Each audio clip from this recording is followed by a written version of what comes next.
Dad did so much, I had to look at the cheat sheet here and stuff. So. Well, after high school and 3 years in the Marines, your father then spent the next 40 years here in Neenah with the police department. And the last 13 years as a chief. During those years, there were a lot of changes he ushered in, one of those being the hiring process for officers. And I know it was different for him. Can you tell us that story? Yeah,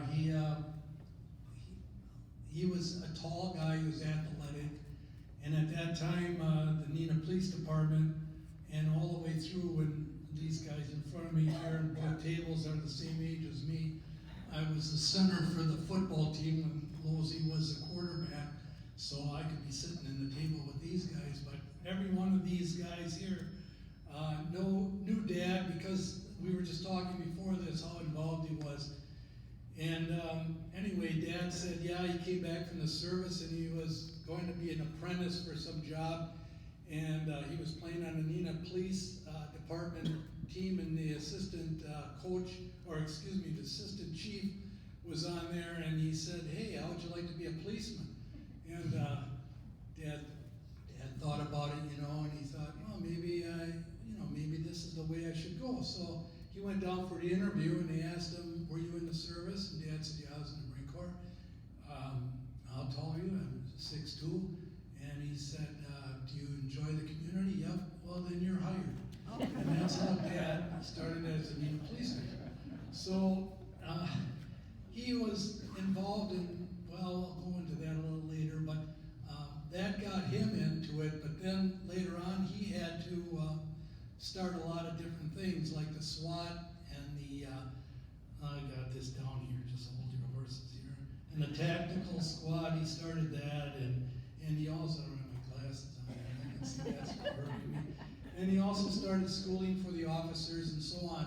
But just to give you an idea of some of the things that I remember doing when he was in the middle part of his career, Neenah and all of the other police departments in the valley all competed against each other in basketball and in softball. I mean, that was big.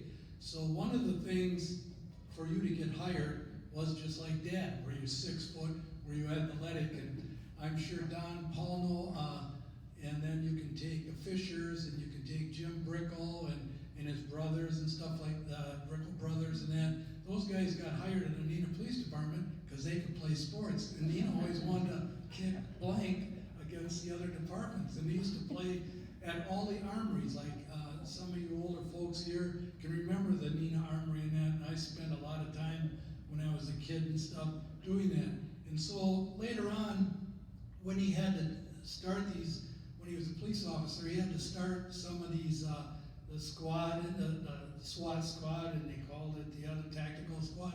They didn't have the money.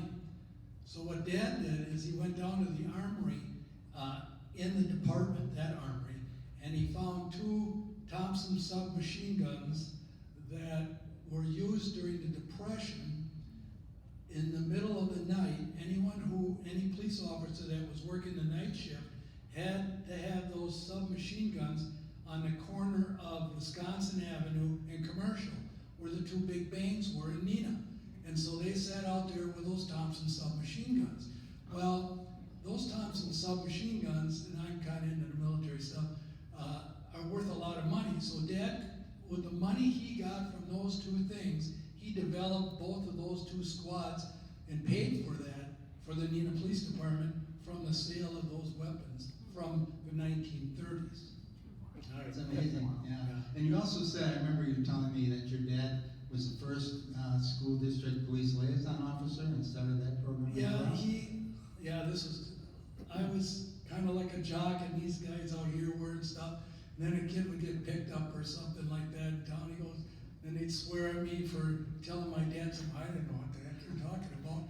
But Dad, because he graduated with so many of their fathers and mothers in the community itself, when the kids came through school, he basically knew it. So he was basically Neenah's first liaison police officer, and it wasn't even called that. He just spent the time there because through athletics and everything else, he knew just about everybody in town. And these guys out in these 2 tables can tell you, if you were from Neenah, the only time you saw somebody new at school or at church was Kimberly Clark switching some guy coming from out of state or whatever. Otherwise, everybody was the same in the community the whole time you went through school.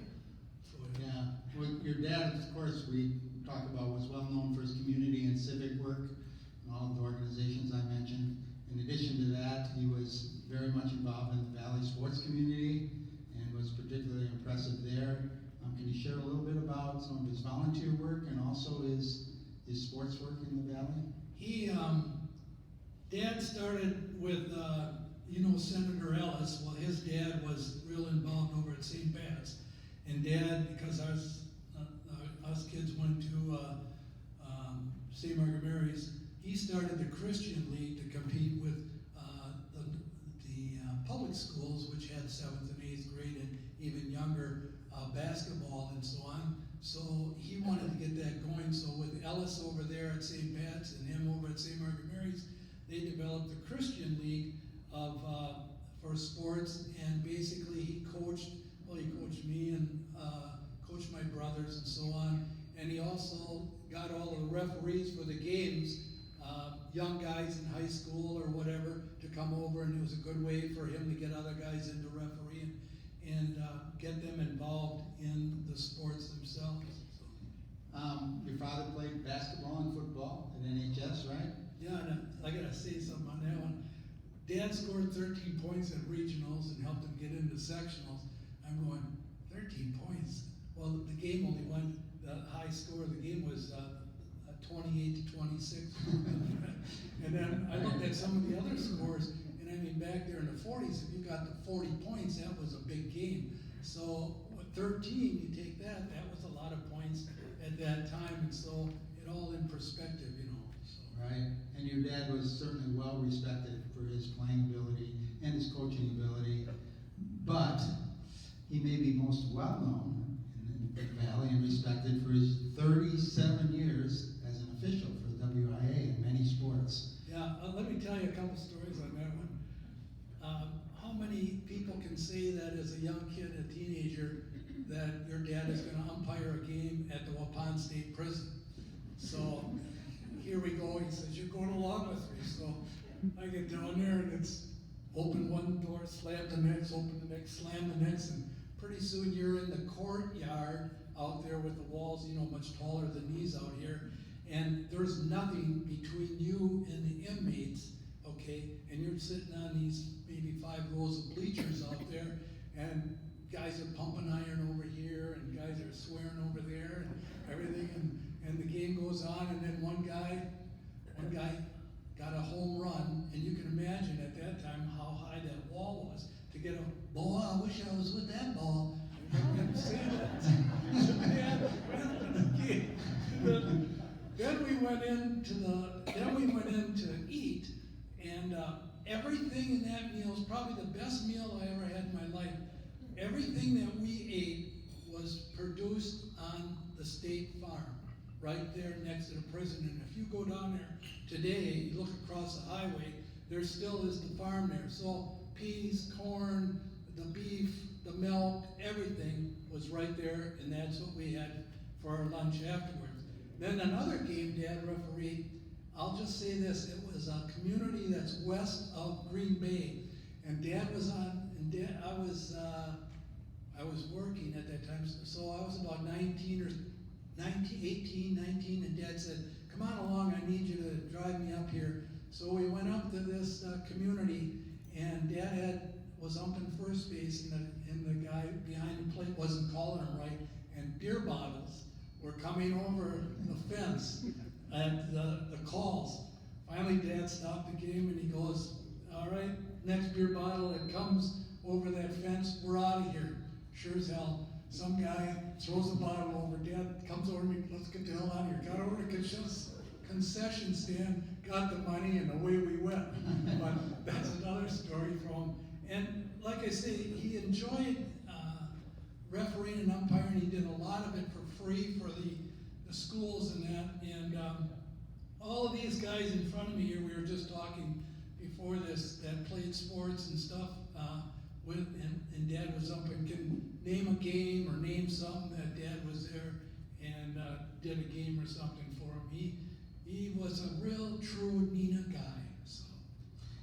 One time, or one quick story we have time for is I want you to relay to the folks. You told me you spent your year teaching at Oshkosh West, and you were a freshman football coach. Yeah. And you happened to have a particular family member as an official for your games. Yeah, so I coached football down at Oshkosh West, freshman football for 29 years. They asked me to, do the line guys for varsity. Go, hey, I love this, right where I'm at. And every time we played Neenah, who would volunteer to be the referee out there for the game? My dad. So what I would do is, that was a big fire up for the team. I said, how would you like to feel if your dad was out there, in there? And so I'd get them all fired up on the bus going, doggone it, if your dad was out there, how would you? So we get going in the game. One of the games, I called timeout. Things were going screwy out there. I came out there, and the ref, my dad, pulls me over. He says, Coach, he comes over. Hey, what's with your guys here? They're arguing and thing. You're the coach. You got to do something about that. I'm going, hell, I got problems over here. Now I got you over here. So it wasn't all, like I say, smooth sailing. You wanted to look good in front of your dad, but at the same time, you wanted to win the game. So he was just quite a guy, I'll tell you. Yeah, it sounds like it, and we're really proud to have him in the Hall of Fame. As we wrap up here, who do you think, if your dad was here today, he'd maybe want to thank for their support, helping him along in his career? Everything that Dad did, most of those guys are all dead now. And a lot of the guys that were Bourbon and you guys that were teaching at the time when Dad was there could remember and I thank you, whoever it was that had to be an older person that knew Vern Wollerman and get him inducted into this, because if there was ever a Neenah guy, Dad was Neenah. So it was neat.